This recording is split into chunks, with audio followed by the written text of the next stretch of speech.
Welcome back to Hot Air with me, Joshua Robert. Today we're talking about manifestation. Okay, don't roll your eyes at me, but not in a write it down, light a candle, and wait for the universe to Venmo you kind of way, which I love. Venmo me, universe. But we're gonna get into what manifesting actually does psychologically, how goal setting, visualization, attention to the things that you want, self belief, and action all work together, and why writing down things can actually be so powerful, and where manifestation culture can start to become completely detached from reality. Okay. So if you were like me, or your algorithm is anything like mine on Instagram, you saw that 8/8 was coming, August 8th. The Lionsgate portal is what they were calling it. And I spent 8/8 making a manifestation list, both in my head and on paper. Like, if you love a vision board, or if you are deeply skeptical but still secretly write things down when someone tells you that Jupiter is doing something that's wildly exciting, you are like me, and this episode is for you. Okay, but before we get into all that craziness, make sure you're following me on Instagram and TikTok for Hot Air Pod. Visit my website, hotairwithjoshuarobert.com, to shop my merch, submit your listener stories, and topic suggestions. And I guess grab your manifestation journal, okay?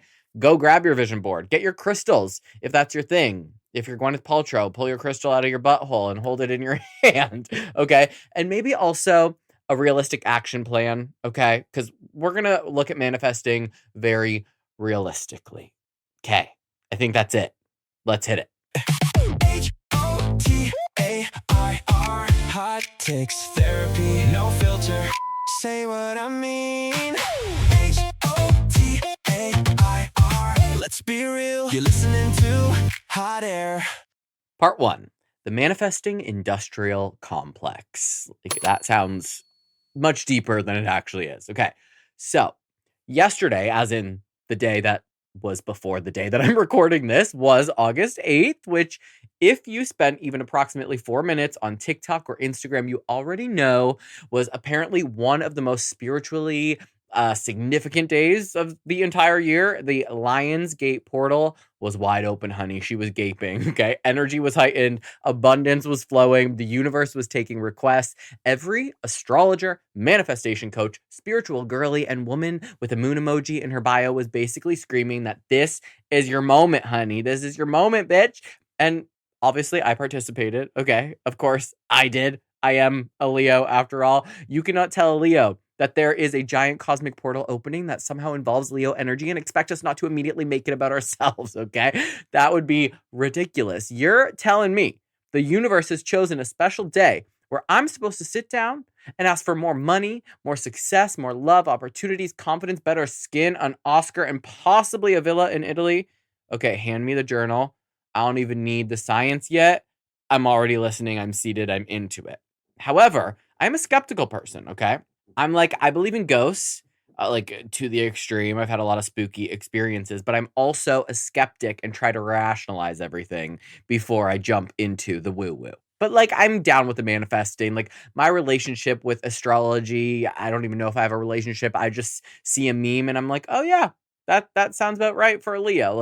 I manifest as best as I can. And I'm not somebody who plans my entire life around my birth chart. I'm not canceling a meeting because Mercury is in the microwave again. And I'm probably not going to reject the love of my life because some apps tell me that our moons are incompatible. But if you do tell me hey, Jupiter is doing something fabulous for Leos this month, and you should probably write down everything that you want, I'm why the fuck not, right? What is the worst case scenario here? I spent about 20 minutes. I actually didn't even write it down because I always write things down. I was maybe I'll do this differently. I spent about 20 minutes. I sat there and I spoke these things into existence, right? There are worse things I could be doing with my time. I could be scrolling through Instagram. I maybe someone's Instagram I went to high school with that I fucking hate, trying to figure out how they can afford a house when I cannot, but whatever, that's another story for another time. But at least I'm manifesting, okay? At least manifesting has me looking forward instead of looking back to 6th grade. And I do Genuinely love it. I love making a vision board. I do it every New Year's Eve for the last Lord knows how long. I love writing down my goals. I do full moon ceremonies. I love those weird little manifestation exercises where somebody tells you to like write down a sentence as if your dream life has already happened. And suddenly you're sitting there like, I am so grateful that my wildly successful media empire has completely taken over the world and allows me to spend summers in Europe, right? Yes, exactly. So even though I currently have like I think I have over 100,000 unread emails, like, and probably parking tickets that I haven't paid yet that are sitting on my kitchen counter. But like the media empire is going to get there. Okay.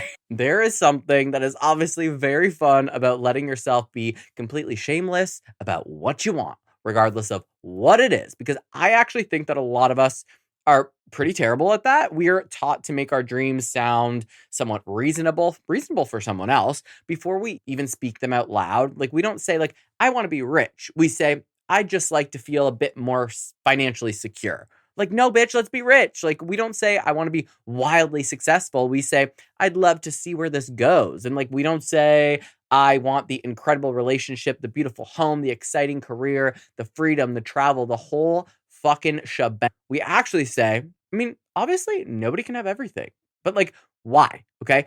Who told us that? And why are they in charge? I have never been that type of believer. I always believe anything is possible. You can become the next fucking Oprah if you really want to. You can run the country. You can become the president if you want to, right? I believe anything is possible. And I think that is one of the reasons that manifestation has become such a massive cultural phenomenon. Before we even get into whether the universe is listening, the practice itself of manifesting gives people permission to want things. There is a moment when you sit down with a blank page and somebody says, or somebody on TikTok or Instagram says, if absolutely nothing were off limits, what would your life look like? And then suddenly you have to confront the fact that maybe you've been editing your own desires for years, forever. And obviously that can be uncomfortable. And I've done it before and it's very uncomfy because the minute you start to admit that you really want something, you also create the possibility that you might not get it. And it's emotionally much safer to say, whatever happens, happens. Like you can't technically fail at a goal you never admitted that you had. And manifestation forces you to be a little bit embarrassing. You have to write down the number. You have to name the job. You have to admit that, yes, you would actually love to fall completely in love, or you would actually like to make a shitload of money so much you don't even know what to do with it. You would like people to recognize your work. You would like your business to more than succeed. You would like to live somewhere beautiful in, I don't know, in a fucking vineyard in France. Suddenly we're saying the quiet parts out loud. Now, where things get interesting is that manifestation gets sold to us in two very different ways. There is the version that basically says, clarify what you want, believe it could happen, start behaving like someone who is capable of getting there, and pay attention to the opportunities. And then there's the slightly more unhinged version where you were told that if you think hard enough about a Range Rover, then the universe will actually leave one, like, I don't know, outside your apartment. You're going to wake up and your Kia Seltos is going to be a Range Rover, like someone door dashed it to you. Like, I think those two ideas get mixed together a lot. So, like, books like The Secret, which I fell in love with a million years ago, popularized the idea that your thoughts attract matching experiences into your life. And that was enormously compelling because honestly, like, who wouldn't want that to be true? I would love to live in a world where I can think about a beachfront house with enough intensity and eventually the deed just materializes under my pillow while I'm sleeping. Like, Tooth Fairy, bring me that deed to the house. That would be fantastic. But unfortunately, the mortgage industry appears to have other plans because that has not happened yet. Okay. But here is the part I find that is genuinely fascinating.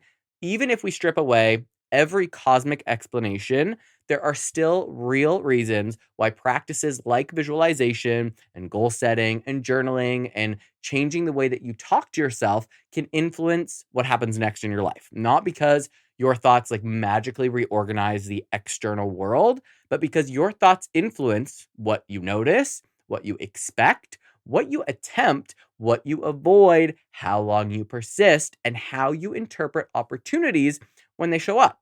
If you decide that becoming financially successful is something that people like you, quote unquote, people like you, simply don't do, you're probably going to have to behave differently than someone who genuinely believes there's a path available to them. Like, you might not ask for the raise. You might not start the business. You might not apply for the job. You might dismiss an opportunity before anybody else even has the chance to reject you.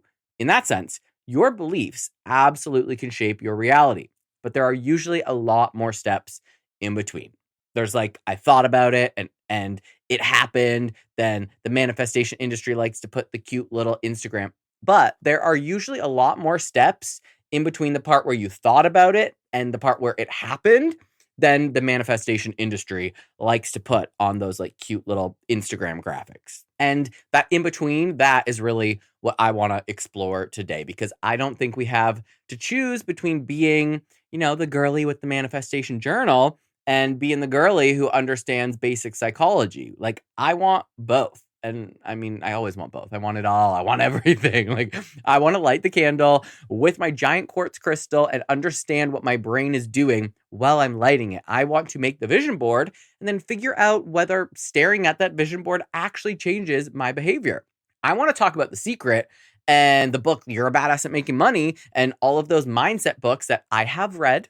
Let me say that again. I have read those, okay? The Secret and You're Badass at Making Money, okay? The ones that I've read and millions of people have read that makes them feel hopeful. But I also want to ask where the line is between genuinely useful psychology tools and just telling somebody that they didn't become a millionaire because their vibration was off. Because maybe manifestation doesn't have to mean sitting on your couch, sending telepathic Venmo requests to the universe. Maybe the most interesting version of manifestation is what happens after you close the journal. You've written down what you want. You've let yourself believe, even if it was only for 10 minutes, that it might actually be possible. Now, what does your brain do with that information? What do you notice tomorrow that you maybe would not have noticed yesterday? And what conversation do you finally have? Also, what opportunity do you take seriously? What do you stop telling yourself that you are incapable of doing? Because maybe the universe hears what you write down. I genuinely have no fucking idea whether it does or not, but your brain definitely hears it, sees it, and remembers it. Part 2, what your brain is actually doing when you manifest. So as I was saying, I wanted to make this episode more of like a maybe the universe hears what you write down, maybe it doesn't. Again, don't know, but your brain does. Your brain, your brain, your brain. Everything. I mean, we're just a brain. We're just a squishy thing inside of a skull, okay? But this is where manifestation gets to the most interesting parts for me, because once you remove the idea that there is like a celestial customer service representative, maybe named Karen, receiving your vision board and forwarding it to the appropriate department, there are very real psychological processes happening when you repeatedly tell yourself that this is what I want and this is important to me and this is where I'm going to go. Your brain is constantly being bombarded with information and it cannot possibly give equal attention to everything around you. So, attention is selective. Your goals are one of the things that can influence what gets prioritized. Researchers studying goal-directed attention have found that what we are currently trying to accomplish can change what information captures and holds our attention. There is even neuroscience research linking goal commitment with changes in selective attention and activity in areas including the prefrontal cortex. Which, what am I even talking about? Okay, in much less sexy language, when something becomes important to you, your brain can start treating information that is connected to what is important to you as relevant. It just like, ping, that's relevant because you care about it now. And you know this feeling already, okay? Have you ever decided that you want a certain car and suddenly that fucking car is everywhere? Like, you're like, oh my God, everyone again has the Range Rover. This must be a sign. Maybe it's a sign. Or maybe Range Rovers existed yesterday as well, and you just didn't really give a shit about them. Or you decide that you want to move to New York City, and suddenly you notice every conversation is about New York. Every friend who knows someone in New York, every job posting in New York that you're seeing, every apartment tour on your feed, New York, New York, New York. Can't talk. How many times New York, New York, New York? That's hard. That's hard to say a lot. Okay. What changed here is the importance your brain assigned to a particular category of information. This is why I'm slightly cautious whenever manifestation people explain everything through this like what do they call it?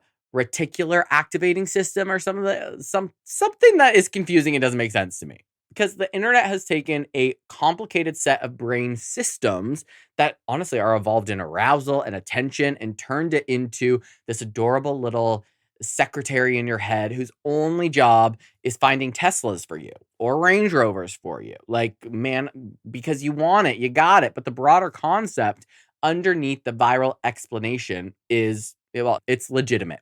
Attention is limited, attention is selective, and our goals can influence where that attention goes. And research on goal driven attention describes current goals as one of the forces that help determine what gets prioritized amid all the competing information that we are absorbing around us. And this is where writing down a manifestation could actually become useful. Let's say for 3 years, you vaguely thought, like, I would love to have my own business someday. That is very different from sitting down and writing, I want to create a business that earns me $200,000 a year, gives me control over my schedule, and allows me to work creatively. Now, we have a target, right? Once we're more specific. And once you have a target, certain pieces of information become relevant that weren't particularly relevant before because you were being vague. Someone mentions a freelance opportunity, and instead of thinking, oh, that sounds cool, you think, wait, could that become a client? Like, you meet someone who built a company in your industry, and instead of having a polite conversation and wandering away, you ask them how they started. You ask for tips. Maybe you see a class about marketing, and instead of scrolling past it because your brain has already moved on to a video of an emotionally neglected golden retriever, you stop instead. None of those opportunities were necessarily summoned into your existence because you wrote something in a journal. But defining the goal may have changed your relationship with opportunities that you were already like letting pass away, pass in front of you, and just drift on by. Now, there is another part of manifestation that gets also really interesting scientifically. I'm going to say this is all very interesting, and that is visualization. Because this is one place where the research gives us an answer that is both incredibly useful and slightly inconvenient for anyone who wants manifestation to consist exclusively of lying in bed and picturing themselves rich. Researchers Leanne Pham and Shelley Taylor did a study with college students preparing for an exam. Some students mentally simulated the outcome. Basically, they imagined themselves getting a great grade, A+, while others mentally simulated the process of getting there, meaning they pictured themselves actually studying and taking the steps that's required to get an A+ on a test. And the process visualization group studied more and performed better, with the researchers finding that the improvement was connected to better planning and reduced anxiety. So, in other words, imagining yourself receiving the thing can feel lovely, but imagining yourself doing the shit required to get that thing may be considerably more useful and successful in the end, which is kind of hilarious when you think about manifestation culture, because we are obsessed we are obsessed with visualizing the sexy part. Nobody makes a vision board of themselves like answering 47 emails, okay? Nobody is lying in their manifestation meditation, imagining the moment when their alarm goes off at 6:30 in the morning and they would rather chew glass than to go to the gym. But they put their shoes on anyway. Like, they're not manifesting that whole sequence of events. You're picturing yourself accepting the award. You're not picturing the 6 years of people saying no before you get that award. You're visualizing your company hitting $1 million in revenue. You are somehow not visualizing yourself crying over an Excel spreadsheet at 11:46 p.m. because apparently QuickBooks has decided that you are its mortal enemy. I hate Excel. I said to my marketing client the other day, I was like, I do not excel, so you're going to have to figure this out because I do not excel. I excel in life. I just don't excel spreadsheet. But psychologically, that boring part might be exactly what deserves more of your attention. If you are going to visualize, don't only rehearse the reward, rehearse the process. Picture yourself making those calls, putting in the work, having the uncomfortable conversation, doing the workout, submitting the application, getting rejected, and continuing anyway. That is a very different kind of manifestation because now the fantasy is beginning to contain instructions. And there is actually research suggesting that pure positive fantasizing can sometimes backfire.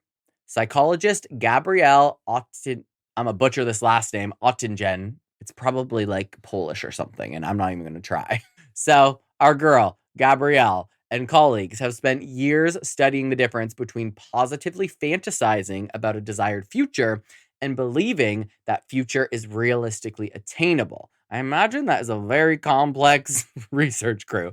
In their research, they followed people across different kinds of goals. Positive expectations about the future were associated with more effort and better outcomes, while simply indulging in positive fantasies could be associated with less effort and poorer achievements. Other experiments have found that idealized positive fantasies can actually reduce the energization that would otherwise help motivate action. So, what makes intuitive sense when you think about it? If I spend 20 minutes mentally experiencing myself as though I have already accomplished everything, my brain may get a little taste of the emotional reward without requiring me to do anything particularly inconvenient to earn it. I have mentally become Beyonce. Wonderful, fantastic. Unfortunately, I remain on my couch. In other words, basically it's to say that your brain gets a little hit of dopamine, a little hit of that reward. That's why I read once upon a time, a long time ago, that when you have a goal, something you're going to work on, whether it's an art piece or, for example, when I started this podcast, I didn't tell anyone for a while until I already had the branding. I had a few episodes recorded because when you start talking about I'm starting this podcast, your brain sometimes reacts as though you've already accomplished it and already done the work, and then you end up not following through.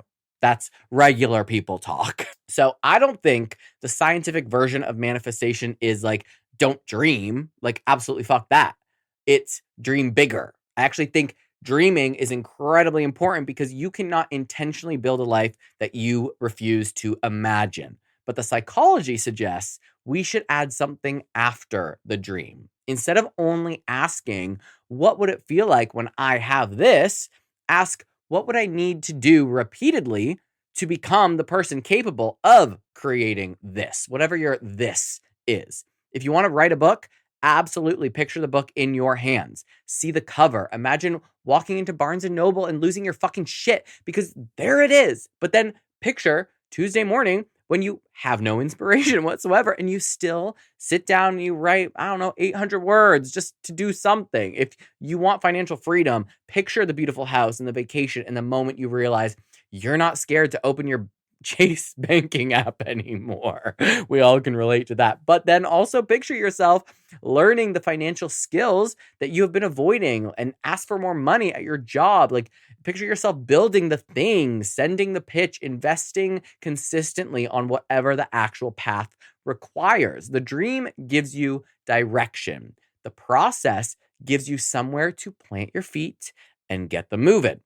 And this is why I think there is a version of manifestation that can be very empowering without requiring us to pretend thoughts have magical powers. A clearly defined goal can influence what you pay attention to.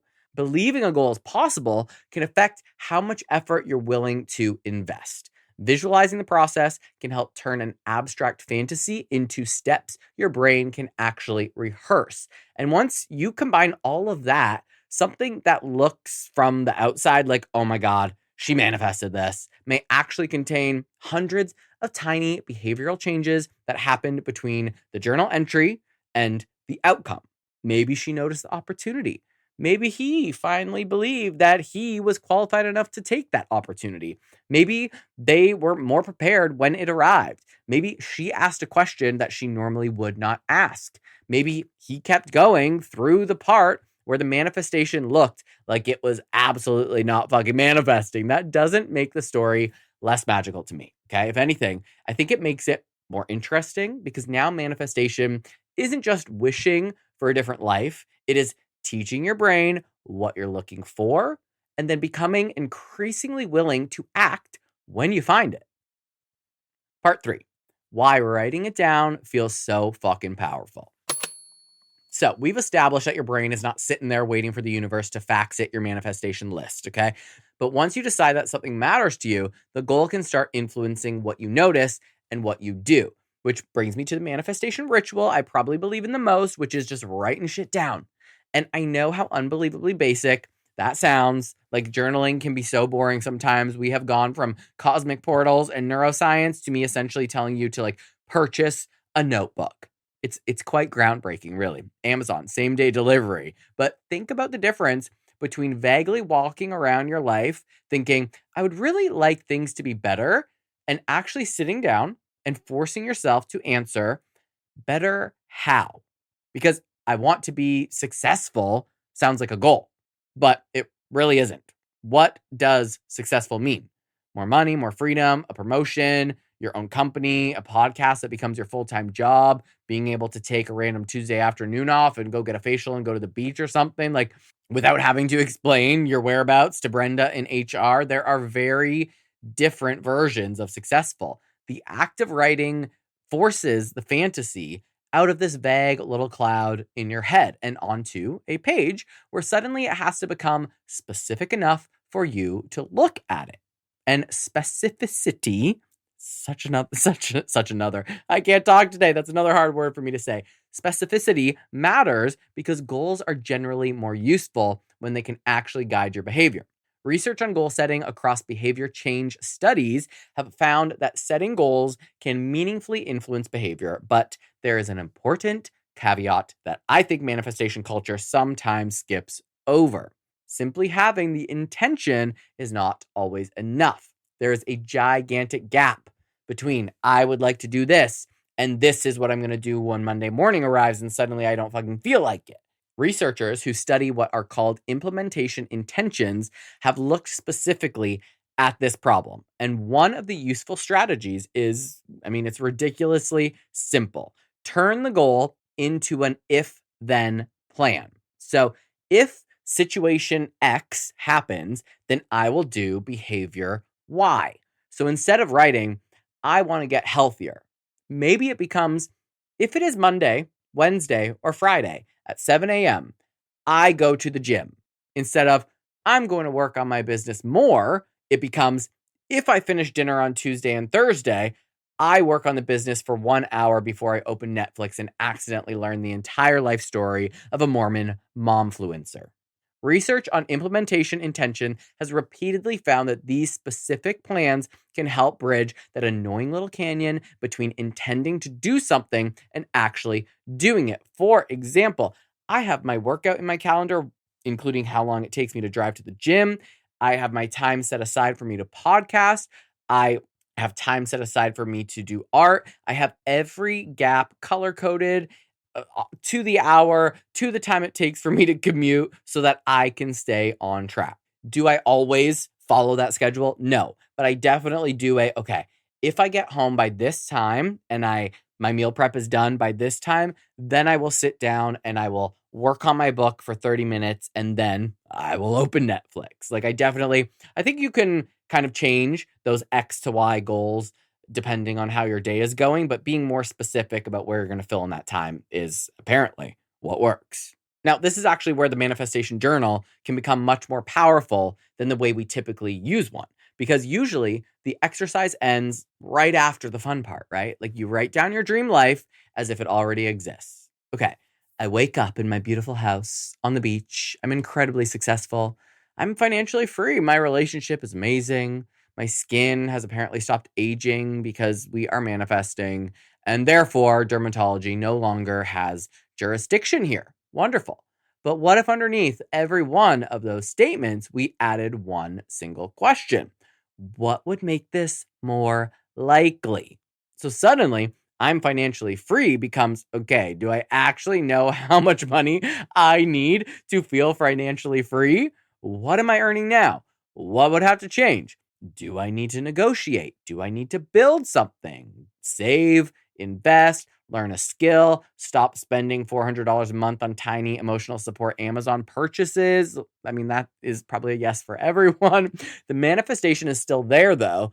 We're not murdering your dream with a spreadsheet. We are giving the dream a fucking address and telling it how to get there. And this is also why I have always been drawn to books similar to You Are a Badass at Making Money. If anyone's read it, you know, because one of the ideas that resonated with me was looking at the stories that we carry around money. And I do want to be careful here because I don't think having a scarcity mindset is necessarily the reason that somebody is struggling financially. Okay. Sometimes you are just struggling financially because everything costs $47 billion and your salary did not receive the memo. The price of everything else went up, but your salary simply did not. Sometimes there are those structural barriers, and sometimes you have debt and medical bills, school bills, family responsibilities, an unstable job market, or simply not enough income. You cannot affirm your way out of mathematics. Okay. But it is also true that our attitudes and beliefs around money can affect financial behavior. Research has found relationships between money, attitudes, financial capability, impulsiveness, financial behaviors, and wealth, although those psychological factors exist alongside very real things like income, education, age, and socioeconomic circumstances. Wow, that was a full and a half. So, in other words, if you're not following, because I don't even follow what came out of my mouth, your money mindset is not the whole financial picture, but pretending it plays absolutely no role is not particularly accurate either. Because think about the weird beliefs people grow up with. Like Jesus being no, I'm just kidding. Some people listening, I'm joking, okay? If you believe in Jesus, all the power to you, okay? Like rich people are greedy, or people like us don't make that kind of money, or talking about money is rude, or you should just be grateful somebody hired you, or asking for more makes you difficult, or creative people aren't supposed to care about money, or money doesn't grow on trees. Okay?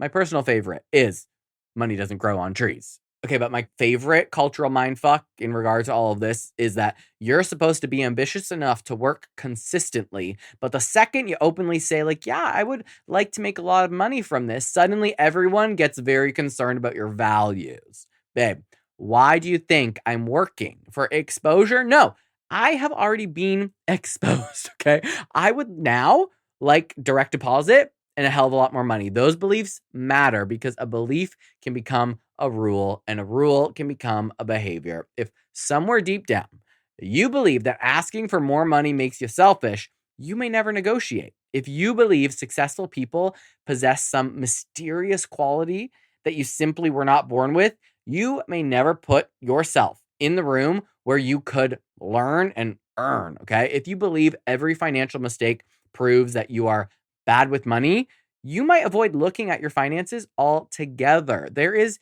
even experimental evidence that financial scarcity can increase avoidance of important financial tasks, which is a useful reminder that our financial behavior can be emotional as hell, even when we desperately want to believe we are all extremely rational, little Warren Buffetts walking around making pristine economic decisions. And this is why I like the idea of scripting when it is used less like witchcraft and more like investigation. If you write, I make $500,000 a year doing work that I love. Okay, fabulous. We love that for you. Now don't stop. Ask yourself, what comes up when you read it? Does part of you immediately go, ooh, that's ridiculous? Okay, interesting. Why? Does your brain say, I'm not that type of person who makes that much? Like, who exactly is the type of person? Did somebody tell you this? Or did you just decide it was somewhere along the way? Like, does earning more money make you become greedy or obnoxious or overworked or lonely or hated or one of those men who starts a podcast after buying one microphone and suddenly thinks women have too many rights? You know who I'm talking about. Maybe the most useful part of that manifestation exercise is not convincing yourself that every sentence on the page is definitely going to happen. Maybe it is discovering the arguments that your own brain immediately makes against the life that you want for yourself. So here is a little tool that I use and I would like to share with you. Why am I talking so oddly all of a sudden? Okay, take whatever you manifested. Maybe you manifested on August 8th or whenever you did it. Okay, put it through a few different rounds. First round is, what do I want? and be embarrassing. Nobody's listening but you, okay? Not what sounds realistic or mature or socially acceptable. What do you actually fucking want? What is it? Second, what do I believe about getting it? And write down every thought that immediately appears, especially the ugly ones. Maybe you think you're too old or too late, or you're not connected enough. Nobody would pay me that. People will judge me. Like, I've tried it before. What if I fail? Do not pretend that those thoughts are not there. Put them on the page, okay? Write them down. Third, what would I do differently this week if I believed that this goal was genuinely possible? Not someday, not after this magic portal opens again, this week. Maybe you send one email, maybe you make one appointment, maybe you research a course that is going to help you get there. Maybe you open the investment account.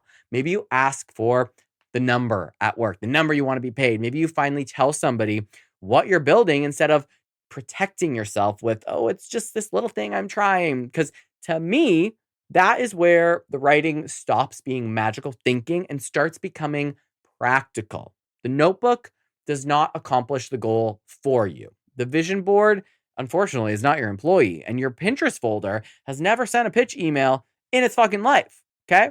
But putting the goal into words can force you to decide what you mean, uncover the beliefs that might be getting in your way, and start turning a beautiful imaginary future into specific decisions in the present. And once we have those decisions, we get to the part of manifestation that nobody puts on the aesthetically pleasing Instagram slide, which is action. Because eventually you have to close the journal, blow out the candle, put the crystal back wherever the crystal came from, and actually do something. Part 4. Manifestation without action is just a really cute notebook. Okay, and actually, you know what? I've never done this before where I stopped midway and I was like, this should maybe be a two-parter because I realize I've been talking, at least when I'm recording this, for over 40 some odd minutes, but that was a lot of information. So I'm like, maybe we're gonna make this a two-parter. So that's where we're gonna leave our manifestation, psychology, what the fuck our brain is doing work. But before we do, little story time. I used to be obsessed with The Secret. There was a point in my life when I believed anything was possible, right? And I think we all have that in our youth. And as we get older, we become a little bit jaded. We experience some hard times. But it was when I first moved to LA, I thought anything was possible. And it was. I like accomplished some crazy, some absolutely insane stuff. And I went there with the intention to, because I'm Canadian. So when I moved to LA, you're only allowed to stay in the country, in the United States, for 6 months. And then you're supposed to leave for 6 months. And I was like, I have 6 months to find an agent, because I moved there as a dancer. So to find an agent that will sponsor my working visa. And in order to do that, I also need a job offer. And that person has to sponsor my working visa and agree to pay me a living wage. And I drove from Toronto, Canada to LA in a beat down car, and I didn't even have an apartment. And I was just like, by the time I get there, I'm going to have an apartment. I have a week. It took me a week to drive there. I was like, I will have an apartment in a week. And I got there and I was like, you know what? I can't legally work here, but I'm going to, maybe I'll teach dance. Maybe I'll find some private lessons and people will just pay me cash, whatever it is. And I not only believed it so hard that I knew it was going to happen, but I also put in an insane amount of work. So I think that is, the point in this first episode is that I got the agent, I got my working visa, eventually got my green card. I had someone offer me a job very early that was going to sponsor my working visa. By the time I got to LA, I had an apartment that had everything I wanted. It had the brick walls, the hardwood floors, the beautiful old windows that open. It had that, even though it was LA, it had that New York outside fire escape, which I always wanted.